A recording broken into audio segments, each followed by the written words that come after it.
Olá, família Sementes de Amor. Estou com muita saudade de todos vocês. Faz algum tempo que nós não nos vemos, mas eu creio que logo estaremos todos juntos novamente. Meu nome é Célia, eu sou mentora deste ministério e esse mês sou eu que vou dar o estudo para vocês. Nós estamos estudando, o livro de Lar, Família e Casamento, e hoje nós vamos estudar o capítulo 41, que fala sobre o papel dos pais. Nós já falamos sobre perdão, sobre o papel da esposa submissa, o papel dos filhos, e hoje vai ser o papel dos pais. Neste capítulo temos dois textos base, que são os de Efésios 6, Efésios capítulo 6, versículo 4, onde fala: pais, não irritem os seus filhos, antes criem-nos segundo a instrução e o conselho do Senhor. E também Colossenses capítulo 3 e versículo 21, onde está escrito: pais, não irritem os seus filhos, para que eles não se desanimem. Então é sobre esses dois versículos que nós iremos estudar. Então, o capítulo fala: sucesso a que preço, né? Infelizmente, às vezes, muitos profissionais nos dias de hoje que investem tanto na sua profissão são nota 10, mas acabam por ser nota 0 como pais. Se preocupam demais, ficam tempo trabalhando demais e não passam, não criam, não desenvolvem tempo de qualidade com seus filhos. E quantos pais não lamentam tarde demais? Por que não passei mais tempo com os meus filhos? Porque é um tempo que passa tão rápido, é um tempo que a infância, a estrutura, é o tempo onde você vai investir tudo de melhor no seu filho. É o tempo que você vai mostrar todos os valores para ele. Passa muito rápido, é a primeira infância. Então não é perca de tempo, não é estou gastando tempo cuidando do meu filho, não, é investimento, é o futuro do seu filho. Para que no futuro você não seja um desses pais que venha se lamentar e não seja tarde demais. Uma das realidades cruéis de ser pai e mães, é que os nossos filhos, eles acabam subindo ou descendo até o nosso nível, para o bem ou para o mal. O que significa isso? Significa que os nossos filhos, eles são igual uma esponja muito seca, e nós somos a água, que eles vão absorver tudo aquilo que eles veem em nós.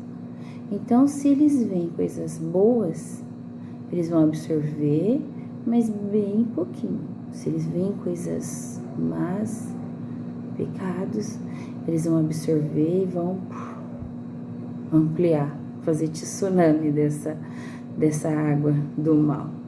Essa é a natureza do ser humano pecaminoso, Então, nós já nascemos no pecado, nós temos a herança, de Adão e Eva já como pecadores, então nós já nascemos no pecado.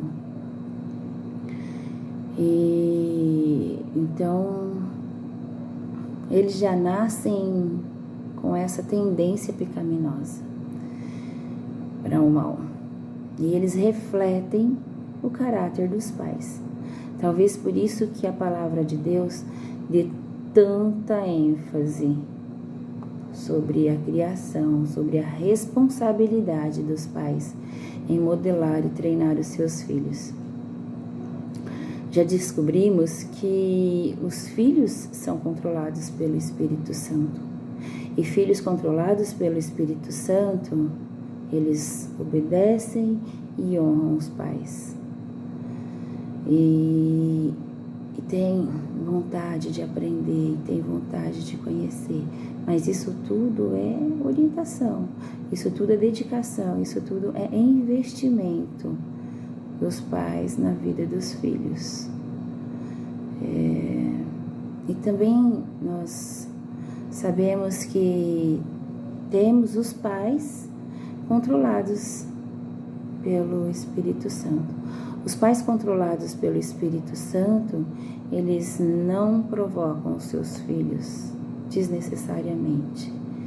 Eles não irritam os seus filhos desnecessariamente, a ponto de desanimá-los. Ao invés disso, eles criam seus filhos ativamente, disciplinam os seus filhos na hora que precisa, em amor, mas com firmeza. Porque criança, ele pede por disciplina, ele clama por firmeza, por pulso firme. Hoje o que nós vemos é os filhos, eles são autoridades dentro do lar. Uma criança de 3 anos, ela fala, eu quero, eu bato o pé, e o pai vai e faz. Eu não quero. Então, os filhos, eles não têm a maturidade, eles não têm a sabedoria, eles não têm discernimento, nem conhecimento do bem ou do mal, do que é bom, do que não é. E então, por isso que precisa de pais controlados pelo Espírito Santo, para fazer esse equilíbrio, para discipular, não apenas disciplinar, mas precisa discipular, porque a disciplina, quando ela está pautada na palavra de Deus, ela se torna um discipulado. Então você está discipulando o seu filho nos caminhos do Senhor. E você está mostrando, você está apresentando a vida de Jesus para ele. Quem é Jesus na vida do seu filho e como ele deve agir segundo a vontade de Cristo, segundo a vida de Cristo, como Cristo agiria em tal situação. Então nós vamos observar que quando os pais, eles trazem isso como valor para a vida dos filhos, quando eles investem realmente, eles percebem esse valor, eles percebem que isso é o melhor, que é fazer a vontade de Deus, que é obedecer, porque é isso que a palavra fala, né? Instrua os seus filhos no caminho que deve andar, e quando crescer, não se desviará deles. Então, isso é o oposto de provocar a ira nos seus filhos. É realmente criá-los no caminho do Senhor. Aí em Provérbios 22:15 já fala, né? Que a insensatez está ligada ao coração da criança, mas a vara da disciplina a livrará dela. E quando fala em vara, não é para espancar, não é para violentar o seu filho, não, é para corrigir. Muitas das vezes não precisa da vara. Se você desenvolver a autoridade com seu filho, se você mostrar que quem é autoridade nesse lar são os pais e não eles apenas com falar mais firme, apenas com um olhar mais severo, já é o suficiente para eles obedecerem. E isso não é educação apenas do tempo dos nossos pais. Não, a gente pode também desenvolver isso hoje, só que precisa desse tempo de investimento, precisa corrigir na hora necessária e precisa não irritar os seus filhos desnecessariamente. Porque se todo o tempo fica falando, todo o tempo fica gritando, todo o tempo fica chamando atenção, todo o tempo fica criticando, todo o tempo fica brigando, todo o tempo fica gritando, ele não vai olhar os pais com a devida autoridade. Ele não vai olhar os pais como... Não, ele está falando severamente, agora eu tenho que obedecer. Não. Porque é uma coisa natural. O tempo inteiro falando, o tempo inteiro gritando e blá, blá, blá, blá, blá, blá, blá. Agora, o que a gente vê muito nos dias de hoje é a não correção, é a falta de disciplina. Porque os pais, eles estão nessa tendência de investir na profissão e aí trabalham demais, ficam tempo demais no serviço. De repente também isso é uma fuga, né? Porque muitos pensam que trabalhar, que administrar um escritório ou que ficar o tempo todo no serviço é muito mais fácil do que educar uma criança. E de uma certa forma, você não tem tanto conflito, né? Você não tem uma responsabilidade tão grande como uma educação de um filho. Só que isso é papel dos pais. Não adianta fugir. E se foge, quem vai pagar por isso são os próprios pais, porque o futuro, o seu filho vai ser seu até o final da vida. Então, se você não investe na infância, nesse tempo, você vai criar problemas para o futuro, porque vai ser um filho fracassado, vai ser um filho sem estrutura emocional, sem estruturas psicológicas, depressivo, e tudo que a gente está vivendo e está vendo hoje na nossa geração. Criam-se adolescentes totalmente insatisfeitos, depressivos e achando que é dono do mundo. Por quê? Porque nunca ouviu um não, porque nunca teve essa disciplina.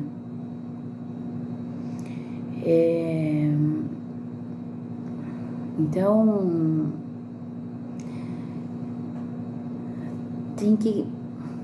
temos que ter esse esclarecimento de que os pais não devem fazer tudo para agradar os seus filhos. Toda disciplina, sim, é desagradável, mas nem por isso devemos deixar de disciplinar os nossos filhos. Porque, que nem a palavra mesmo fala lá em Hebreus 12, 11, toda disciplina com efeito no momento não parece ser motivo de alegria, mas de tristeza. Depois, entretanto, produz fruto pacífico aos que têm sido por ela exercitados, fruto de justiça. Então, no momento que você está realmente corrigindo e disciplinando o seu filho, vai ter, é natural que tenha esse conflito, esse atrito, esse contrito. Não tem como não ter. Não tem como você disciplinar o seu filho e achar que é um momento de diversão. Mas é necessário. É necessário ter esse momento de disciplina para que você construa o caráter do seu filho. Construa o caráter do futuro dele. A estrutura emocional, a estrutura psicológica, a estrutura de caráter mesmo, quem ele vai ser, é na infância. É na infância que você vai construir tudo isso. E a não correção do seu filho significa em condená-lo ao pecado e à destruição. Então é sua responsabilidade. Por isso que a Bíblia dá ênfase nesses 2 versículos. É sua responsabilidade como pais educar e criar o seu filho para que ele tenha um futuro, uma vida em abundância, um futuro de bênçãos.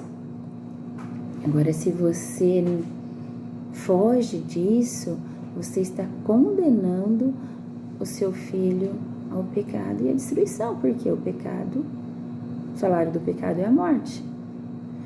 Então, se você não instrui ele nos caminhos que se deve andar, se você não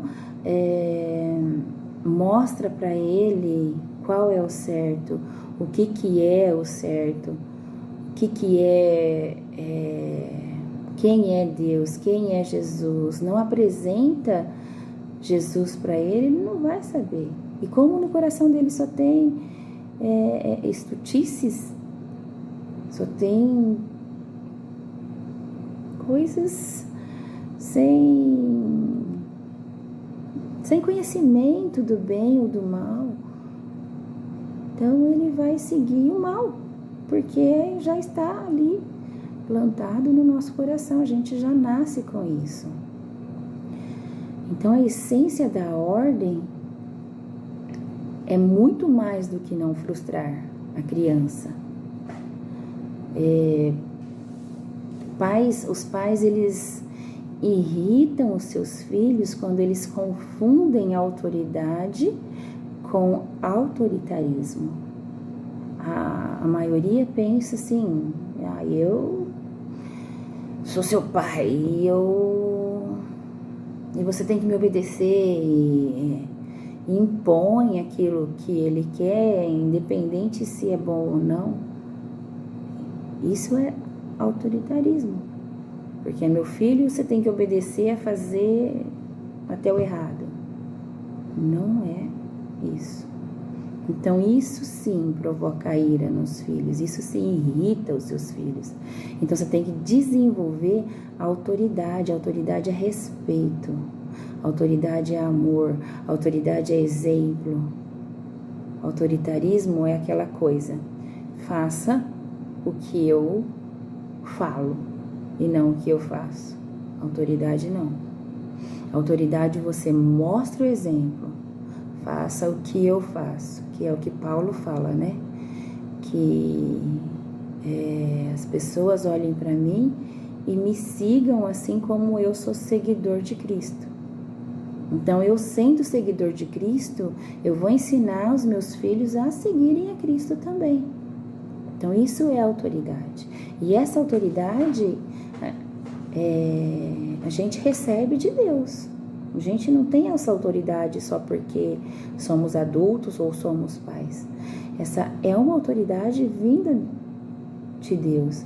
E Deus, ele dá tudo pra gente, toda a estrutura pra gente criar os nossos filhos nos caminhos que se deve andar. Então, é uma linha bem fina que separa a autoridade do autoritarismo. E é evidente que a ira, ela conduz ao pecado e à injustiça. Isso está escrito lá em Tiago, isso é tudo Bíblia. A Bíblia é o nosso manual de instrução. Se a gente seguisse esse manual de instrução, a gente não teria tantos problemas, nós não sofreríamos tanto. O problema é que nós temos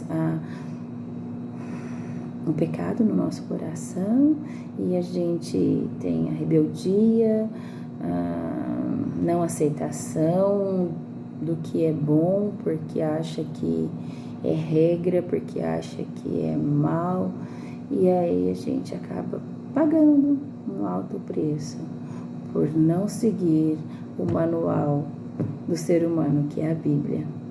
Então a Bíblia fala que é evidente que a ira conduz ao pecado e à injustiça. Então, se você irrita e provoca o seu filho, não tem como você não conduzi-lo ao pecado. Mas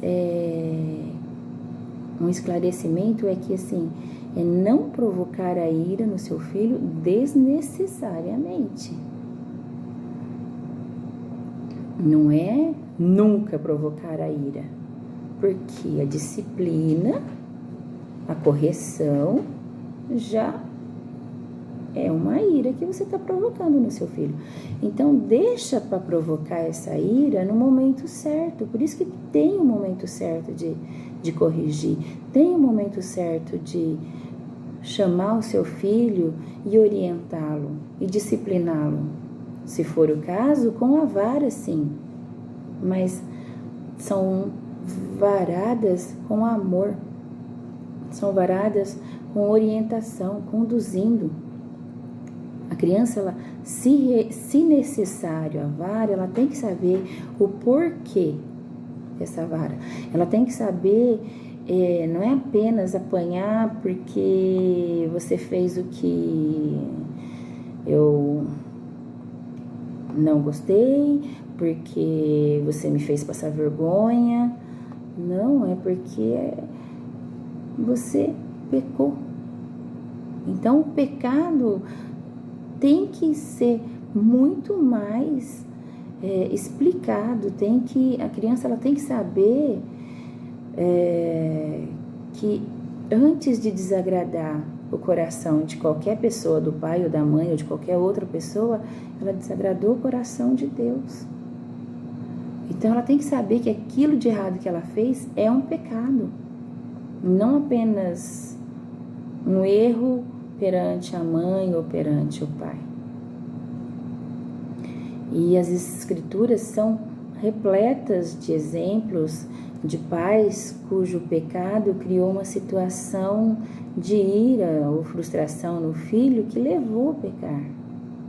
Então, se a gente lê a Bíblia, a gente vai ver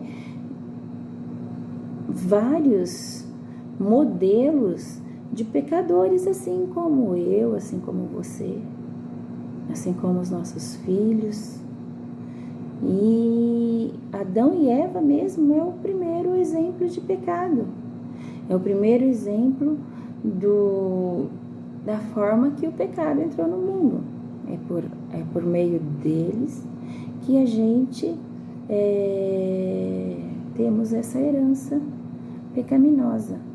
Então, nós não temos uma natureza pecaminosa porque nós pecamos. Nós pecamos porque nós temos uma natureza pecaminosa. Então, a gente não... é porque eu pequei e agora eu tenho essa natureza. Não. Eu peco porque eu tenho essa natureza. Porque essa natureza veio de Adão e Eva, que é o primeiro exemplo de desobediência, de pecado, de rebeldia contra Deus. E como pais, nós temos que vigiar o nosso exemplo em casa, para que os nossos pecados não sejam repetidos pelos nossos filhos. Aí a gente vê também outro exemplo de Noé. Noé, ele também, com o pecado dele, ele levou o filho a pecar.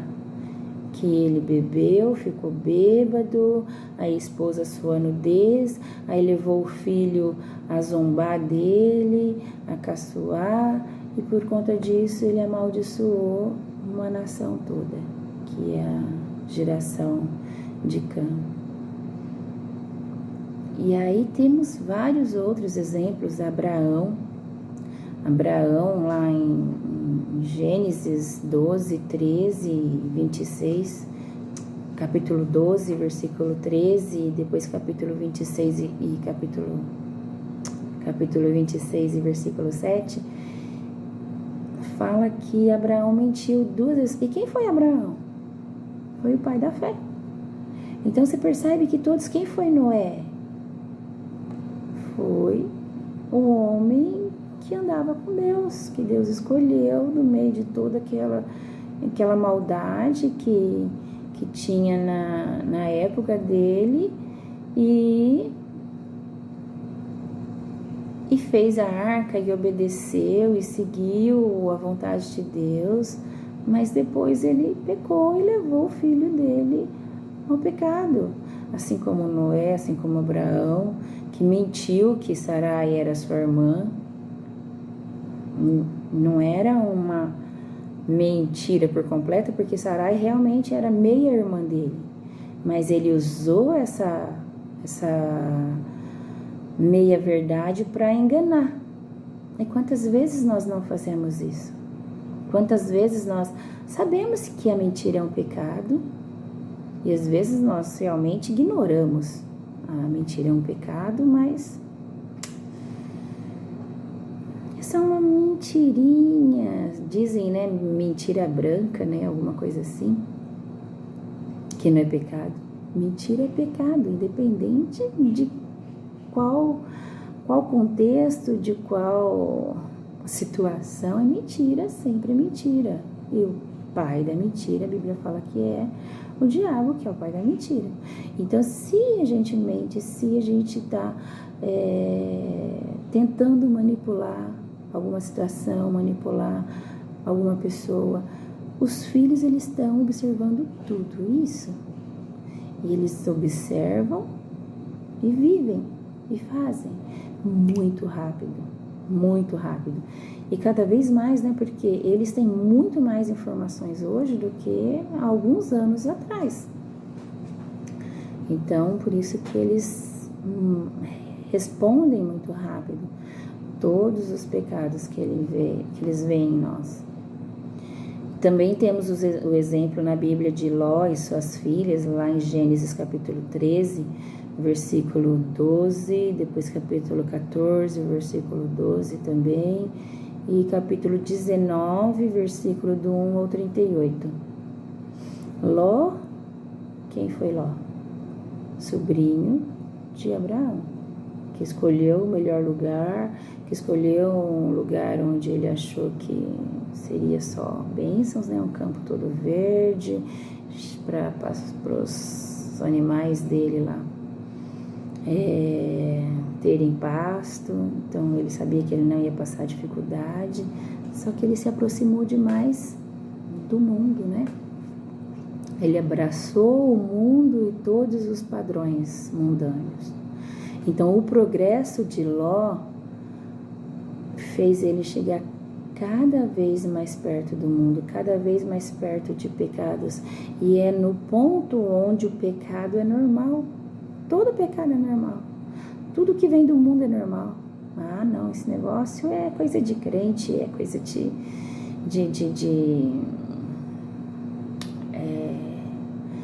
aqueles que fica bitolado na religião. Não. Mundo é mundo. E nós temos que ser separados do mundo. E quanto mais próximo, mais natural, mais normal fica, mais envolvido com o pecado fica, que é o que aconteceu com a vida de Ló. Ele se contagiou com esse mundo e a própria família dele. Então Deus foi lá, teve misericórdia, ele destruiu Sodoma e Gomorra, mas ele tirou a família de Ló. Só que a família... Eles saíram de Sodoma e Gomorra, só que Sodoma e Gomorra não saiu de dentro deles. Eles começando pela mulher de Ló, que ficou olhando para o passado, achando que tudo que ela tinha vivido de melhor estava ali em Sodoma e Gomorra. E Deus já tinha dado o aviso: não olhe para trás, apenas vá. E esse também é um aviso que nós temos hoje. Para a gente não ficar olhando para o passado, para a gente não ficar olhando aquilo que foi ou aquilo que deixou de ser, independente se foi bom ou se foi mal. Isso só traz destruição, porque isso não deixa a gente andar. Acontece realmente. O que aconteceu com a mulher de Ló? Aconteceu que ela virou uma estátua de sal. E nós também nos tornamos estátua quando nós ficamos olhando para o passado. A gente não consegue caminhar. A gente fica vivendo aquilo e não consegue viver nem o presente nem o futuro. E a nossa vida toda vai ser um passado, porque a gente, como nós não conseguimos viver o presente que está acontecendo, porque eu só estou olhando para o passado, e nem o futuro, porque sempre vai estar ficando no passado. E o passado, e o passado, e o passado, e vai virando aquela bola de neve. Temos também o exemplo de Isaac, Rebeca, Jacó, Esaú, que teve conflitos familiares.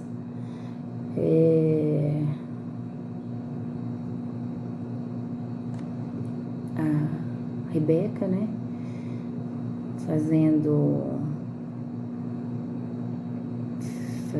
com que Jacó enganasse o seu pai e o seu irmão, tentando dar uma ajudinha para Deus, porque já tinha recebido a promessa. E aí, o que ela fez com isso? Fez conflito, desunião entre os irmãos. E quantas vezes nós não fazemos isso, né?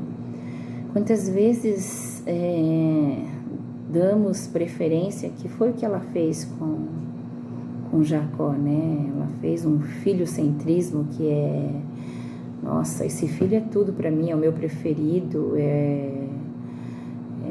esse filho é o mais amado. E com isso a gente produz, sim, conflitos familiares. Então nós temos que amar os nossos filhos da mesma forma, com o mesmo amor, com a mesma intensidade, assim como Cristo nos ama, assim como Deus nos ama. Deus, Ele não ama mais a mim ou mais a você, Ele ama todos nós igual. Ele morreu por nós, Ele morreu por todos nós. Ele não morreu só para mim, Ele não morreu só para você. Então é um amor incondicional, e esse deve ser o amor de mãe, o amor de pai. E aí nós temos também o exemplo de falta de disciplina de Jacó, de Eli, de Samuel, de Davi. Em Gênesis 30, capítulo 34, versículo 5, 7, 1 Samuel, capítulo 2, mostra a irresponsabilidade desses pais com seus filhos. E aí mostra também os resultados disso, dessa falta de disciplina, dessa falta de investimento nesse tempo de qualidade com os filhos, de educação, de conduzir os filhos nos caminhos, de discipular os filhos. Então a gente tem vários exemplos na Bíblia mostrando o que é o certo e o que é errado. E nós temos esse exemplo para a gente fazer o certo, para a gente seguir o certo, porque a gente já tem o resultado do ruim, que é a vida dos filhos de Davi, onde um irmão estupra a própria irmã, aí o outro irmão mata o outro irmão. Olha a destruição. Os filhos de Eli, que levou ele à morte, e a morte e tirou a própria vida deles, que Deus foi e matou, porque o salário do pecado é a morte. Jacó, quando ele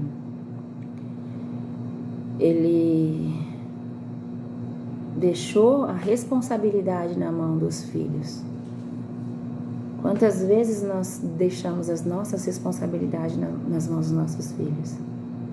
Deixa que ele faz, deixa que ele faz. Só que o coração dele não tem sabedoria, não tem conhecimento, ele vai fazer coisas sem ser da vontade de Deus. Porque isso era da responsabilidade do pai, era da responsabilidade da mãe. Então, pais relaxados, pais ausentes forçam a sua esposa e os seus filhos a ocuparem posições de autoridade que Deus nunca designou para eles. Porque a mãe, ela ajuda a conduzir, a disciplinar, a orientar, a educar, sim, o filho no lar. Porém, essa responsabilidade maior é do pai. E também temos o exemplo de Davi e Absalão, que negou a possibilidade de reconciliação. Então, o isolamento prolongado, quando acontece um atrito, quando acontece uma quebra, quando acontece um conflito, mais rápido tem que acontecer o perdão, mais rápido tem que acontecer a reconciliação, porque esse isolamento prolongado, sem restauração, é uma forma de destruição, é uma forma inapropriada de disciplina. E isso leva ao desânimo, leva à depressão, a grandes estragos. E a disciplina bíblica sempre tem restauração. E restauração mais rápido, antes do sol se pôr. É o que a Bíblia fala. E como que os pais provocam os filhos nos dias de hoje? Quais os exemplos de provocação à ira dos filhos? Briga entre casal, aqueles pais que não trabalham, que não têm responsabilidade com o trabalho, em prover o sustento do lar, não pedir perdão ao filho, tendo um orgulho maior, porque eu sou pai, eu não tenho que pedir perdão. Eu sou bom, eu sou melhor, porque eu sou pai. Eu não erro nunca. Não, todos nós somos pecadores, todos nós erramos e devemos sim pedir perdão e perdoar todo o tempo, todo momento. A insatisfação em tudo que o filho faz, não reconhecer o que o filho fez de bom, murmurar e reclamar o tempo todo. O favoritismo, que é um dos pecados lá da Rebeca com Jacó. Fofocas, palavrões, vícios em drogas, sexo, comida, jogos, televisão, piadas sujas, imoralidade sexual. Tudo isso a criança está absorvendo. Lembra da esponja? Ela está captando tudo isso que você está mostrando, tudo isso que você está vivendo, todas as suas atitudes. E como pais, nós temos a responsabilidade. E não é só responsabilidade moral, não é só responsabilidade física, não é só responsabilidade perante a sociedade, é responsabilidade perante Deus. Nós temos essa responsabilidade como os pais e seremos cobrados por isso, pela vida e salvação dos nossos filhos. Então temos a responsabilidade fundamental em estabelecer hábitos saudáveis na vida dos nossos filhos.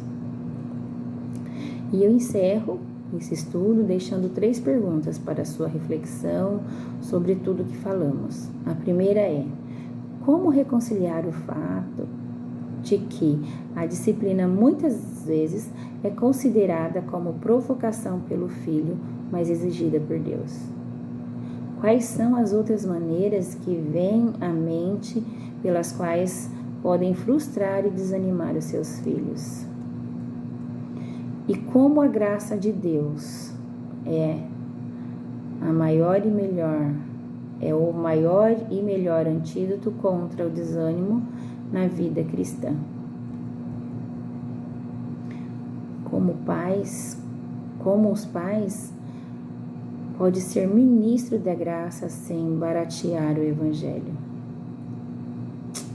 São essas perguntas que eu deixo para vocês refletirem e pensarem e refletir para depois a gente conversar no dia do encontro que nós vamos ter. Eu vou orar por vocês. Pai, eu te louvo por esse estudo, por cada um que está assistindo esse vídeo e que assistiu ou que vai assistir. E eu te peço, Pai, que o Senhor nos ajude a fazer a Tua vontade, que o Senhor nos ajude a seguir os Teus caminhos. Sabemos que esse é o nosso coração mau e um coração, Senhor, que tem a tendência a fazer o pecado, mas a Tua graça nos alcança, o Teu perdão nos lava e nos limpa, e por isso nós podemos fazer a Tua vontade, e só por Ti e em Ti nós conseguimos, Pai, fazer o Teu querer. Nos ajude, Senhor, a ser bons pais, que realmente possamos ensinar os nossos filhos a seguir a Ti, a andar em Teus caminhos, ó Deus. Nos ajude, Senhor, a apresentar o Senhor aos nossos filhos e nos ajude a mostrar os bons exemplos, Pai, que é Te obedecer e seguir a Tua vontade, Senhor. Que essa palavra que foi falada hoje, Senhor, caia como uma semente em nossos corações e cresça e floresça e dê frutos. Em nome de Jesus. Amém, amém e amém. Beijos a todos. Até a próxima.